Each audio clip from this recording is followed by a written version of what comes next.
If I may come back to your beautiful question, dear. We're all made differently, and so I think one always needs to bear this in mind.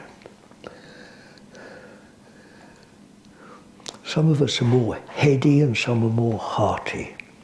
But if, as I suspect you are, one of the hearty ones, I do think it's sound advice to follow your heart, to follow what you love in life. I think that's what I've done, really. First of all, the love of my farm, love of nature.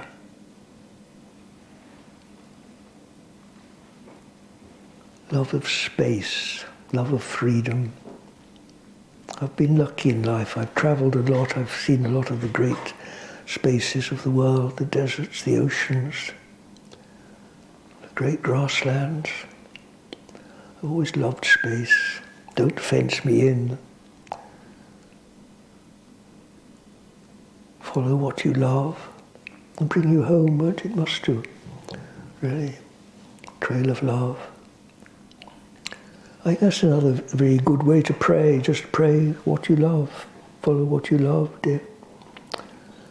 Whatever it is, if you can't grasp the concept of God, pray on, on whoever's the star in your eyes at present, whether it's a girl or a boy or whatever you love most, or your dog even. Just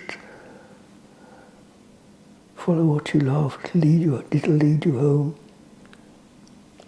Must do, mustn't it?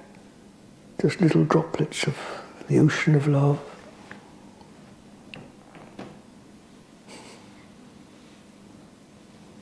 Yes, I do believe in that.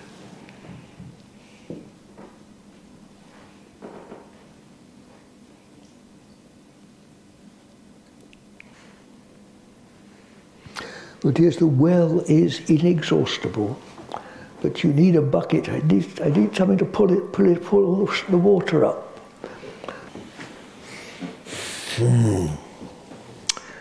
Well, experiences that showed me what knew more than I did. Oh, dear boy. Funnily, strangely enough, my mind goes back to my first long sea voyage.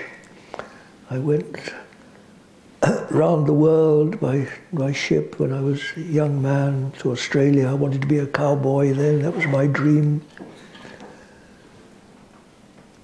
I remember the ocean.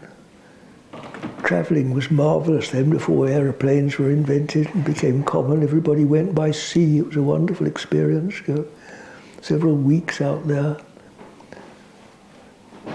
looking at the sea, day after day after day, looking at the sea. I suppose that was one of my first great experiences of being confronted by something that was bigger in every way than me. You can hardly help being absorbed into that greatness, whatever it is. I didn't use words like God then, or Spirit.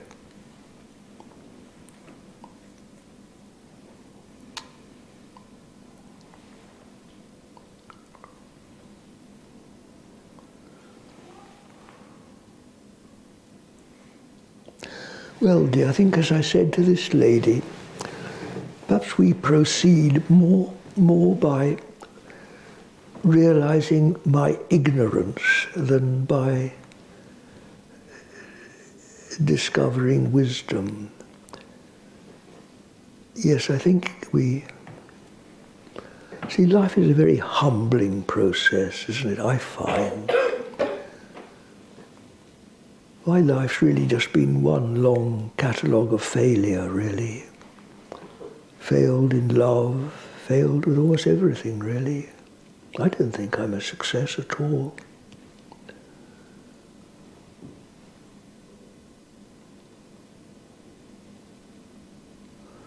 Extraordinary what silly things we say. I really am quite shy of. I don't really like speaking. I'm always afraid I'm going to say something stupid.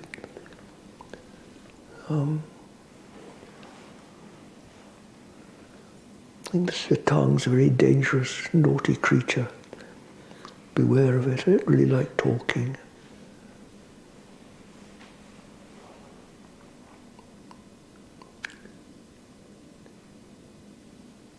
So gradually, well, I suppose, I lose confidence in my own voice, in my own opinions. Perhaps that's how one progresses more than discovering what knows best. You discover what knows worst, what knows less, and that's me. It's always me, isn't it? I'm not only the first of parasites. Another great lesson I learned in Russia, which reinforced my understanding of that prayer I told you, Lord Jesus Christ, is have mercy on me, a sinner.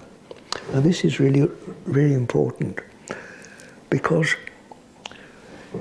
you see, as long as I'm in presence, and we've all lost it a bit now, but when this meeting started, the presence was very strong, wasn't it?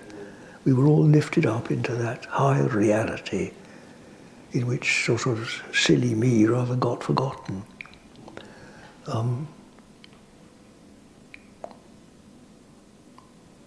Yes, it's through many, many repeated experiences or something like that that your confidence in yourself diminishes, you see. You become what's called a bit more humble. You're a bit less ready to thrust in your own, I think we ought to do this or that. You begin to not be quite so sure of yourself. So gradually, it's a very, very long process. But I've been doing it all my life, and I still am. I'm still learning. I can't tell you what a child I still am. Just a little boy in a grey beard. I'm a spiritual child. Honestly, I am. I talk about life being a preparatory school. It is. It's a little kindergarten. We are such children. You've only got to look into the magnitude of the stars, dear. What is man? He doesn't add up to very much, really, does he? We have a greatly overinflated view of ourselves. Get up into the big country, stand before the ocean, the stars, melt into the greatness, and then you realize and contrast the foolishness of man. I love, again, the Bible verse, the wisdom of man is foolishness to God. I listen to people talking on the radio, everybody's so sure about the answer to everything. I don't really trust people who know. I recommend to you not knowing, my dears. In all seriousness, is much better than knowing. Don't be afraid to not know.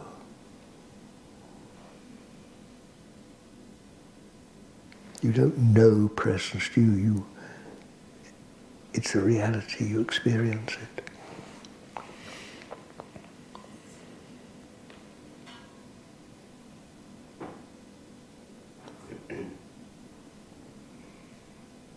I think one of the great teachers in my life has always been the sky. I love the sky. Dad was an artist, and he loved the sky, taught me to observe the sky.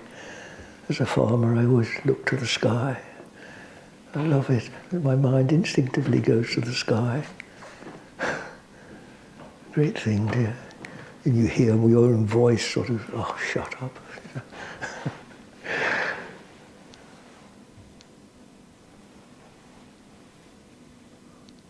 The sky is a marvelous sort of illustration of, I don't say God, but on the way to God. It's in that direction, isn't it? The unlimited. The sky never judges us unkindly, never criticizes us, does it?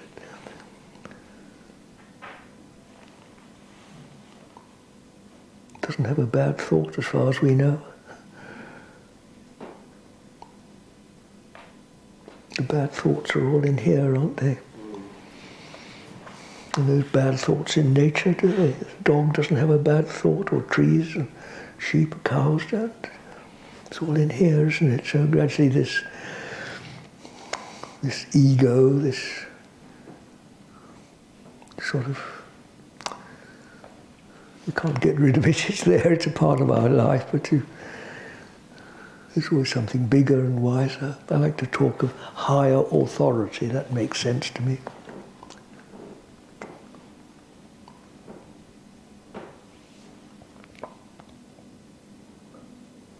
Of course, listening to other people, you listen to conversation, it's all about me, isn't it?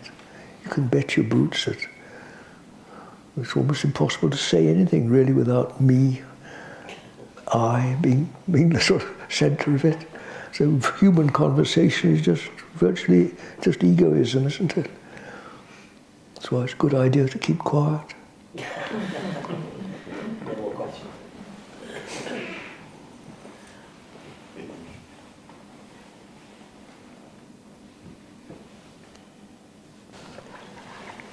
Esther, the world, the flesh and the devil. What do we mean by the devil?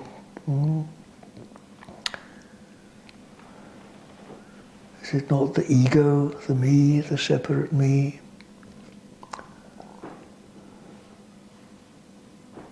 How big does it get, even on a cosmic scale? Part of darkness. Yes, dear. The world is not always our friend. Jesus was crucified. Jesus suffered, and why should not we also? That's the way of it, the way of the cross.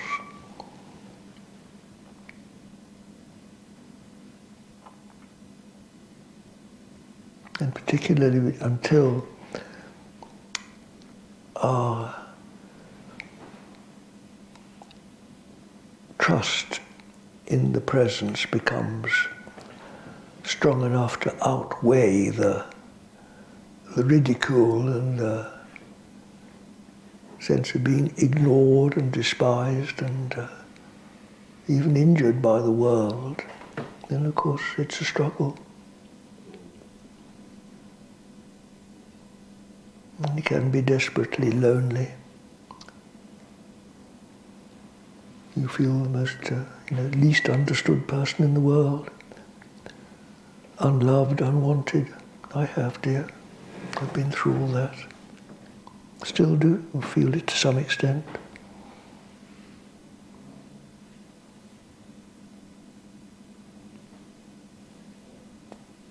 I remember feeling I had this ocean of love in me, and I couldn't find anyone to give it to. It was too big for people. Too emotional. You feel too deeply, I was told. Extraordinary, isn't it, to have all that love, and I couldn't get rid of it in a funny sort of way. Yeah.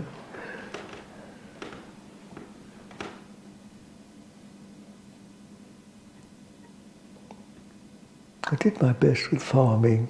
I loved that, but people remained a great source of difficulty for a long, long. It's really only in my old age that I've become much more confident with people now. Extraordinary, no? You may think I've become well known now, and I get asked to take meetings like this. But you see, look how old I am. I'm 86 now. It's taken me all these years of being virtually ignored. For the first 20 years, I've been meditating since I was a young man, but I tell you, I started praying in churches when I was in Russia. I must have been in my late 50s then. I came back to England and I continued in Bakewell Church. And for 20 years I sat just in a dark corner in Bakewell Church twice a day, and nobody took any notice of me. The church congregation were not at all keen on me at that time. And fortunately I had my own key, so I came in and out when there was nobody there. But honestly, I sat there for 20 years and virtually alone. Nobody took any notice of me.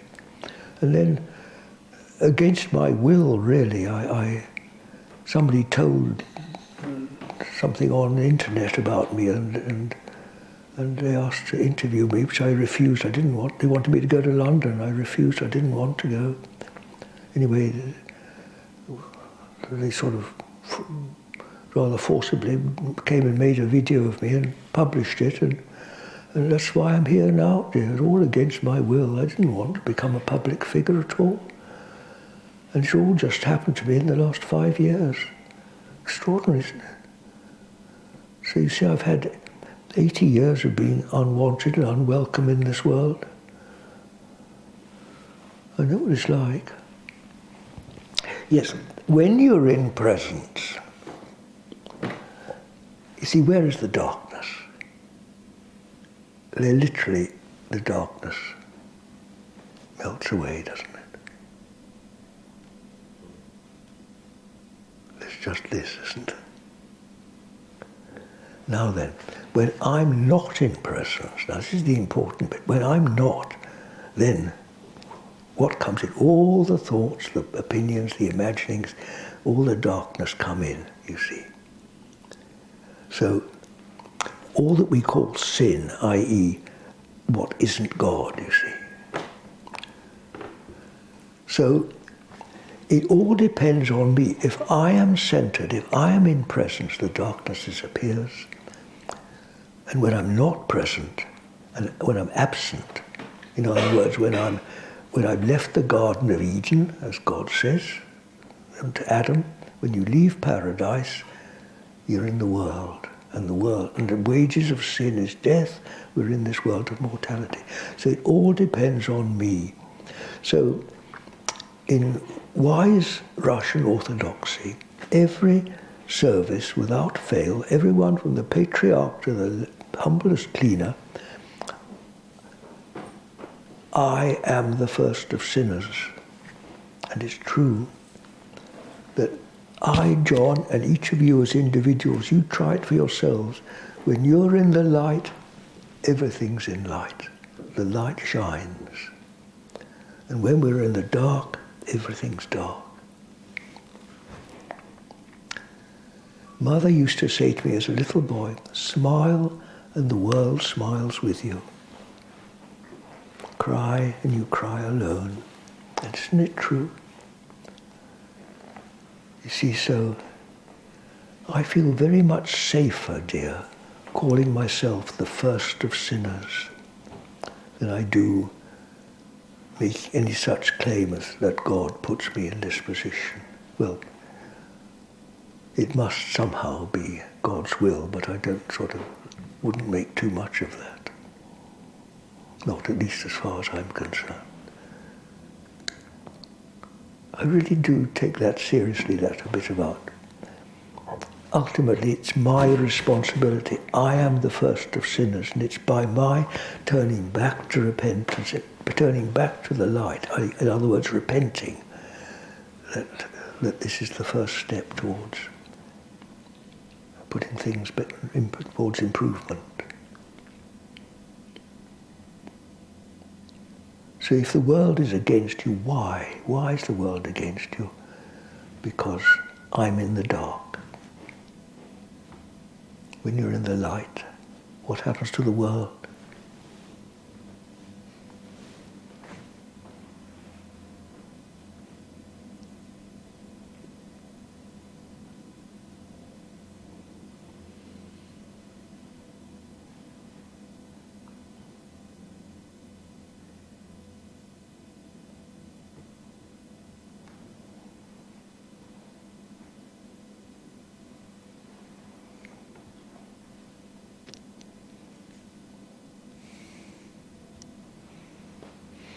The world may still be there, but it loses its power, doesn't it? It has no power over you. The body may be crucified. Death will take my body away. Maybe with great pain and suffering, who knows? Anyway, it doesn't matter, does it? It's no longer the priority.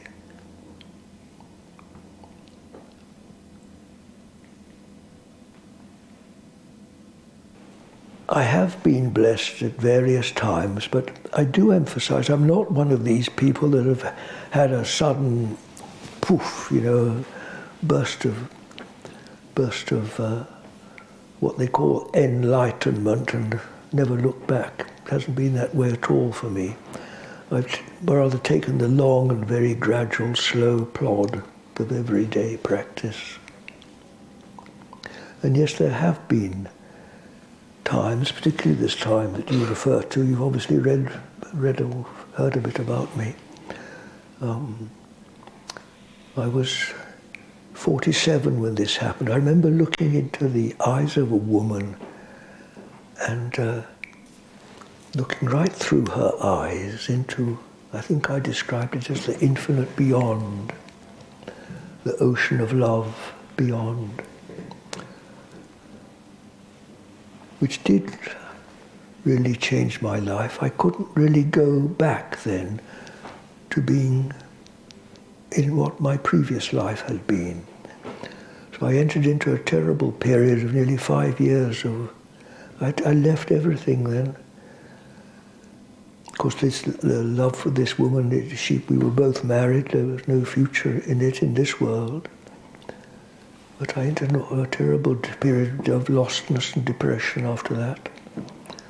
Neither in this world nor out of it. It was really no fun at all, my dears. It was an awful time. And I'd already been meditating 20 years, so you never know what's going to lie ahead, dear. We go through many trials in this life. It's not all fun, I can assure you.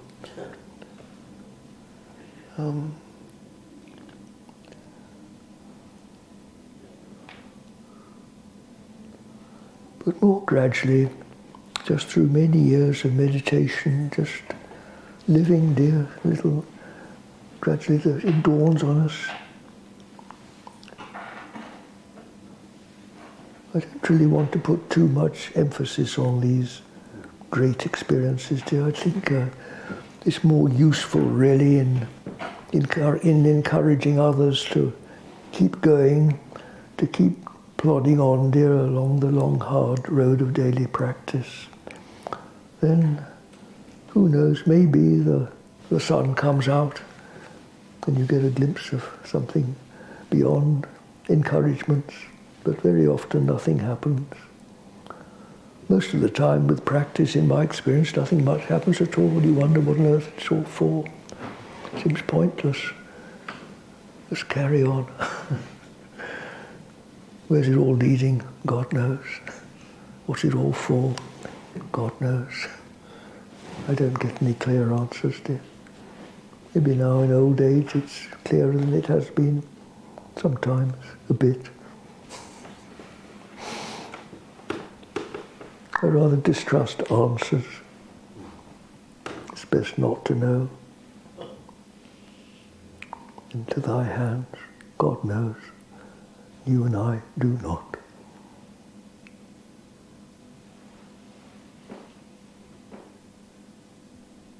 I've never been on a retreat in my life. I've never really followed a human teacher. I've never read many spiritual books. I've loved nature, the open fields.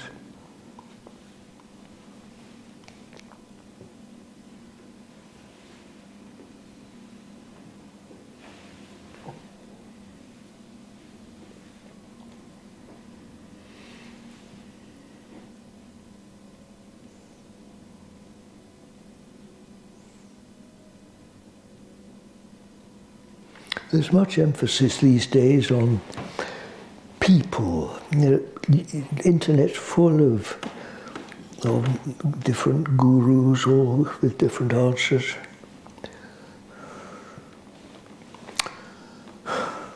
Perhaps I'm just old-fashioned.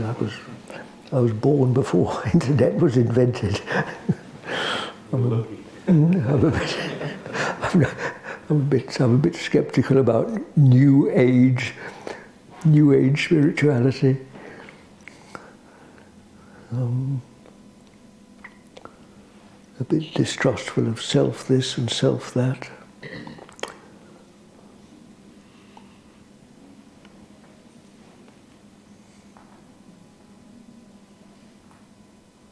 I love silence. I don't really know what to say to you, dear, so you see what happens. I come back to silence. I feel sort of safe there.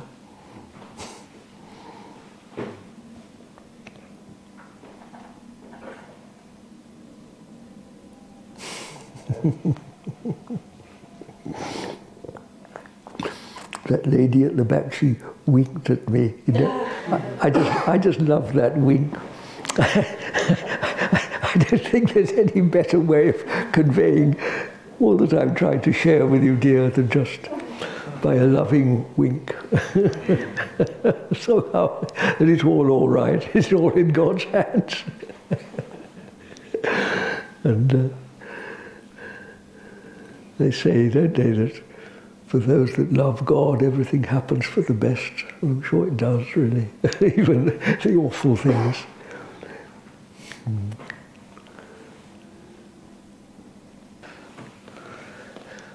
My sister used to get so cross with me. She said, "Why can't you say something?"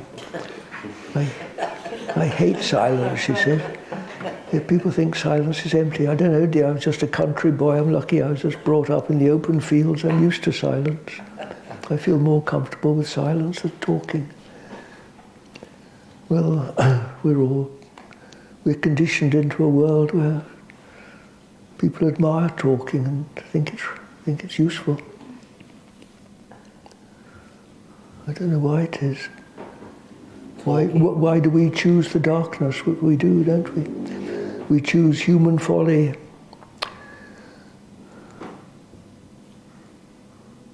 Why do dogs return to their vomit? I love the Bible. I was brought up before they abolished it in education, and so I was lucky. I had 10 years of compulsory chapel and scripture lessons, and which of course I didn't like, but I look back on it now as the most precious part of my education. I'm very thankful that I was introduced to the Bible. I don't know anything better. I love the good book, as they call it. I still remember all these phrases. I was taught them as a child.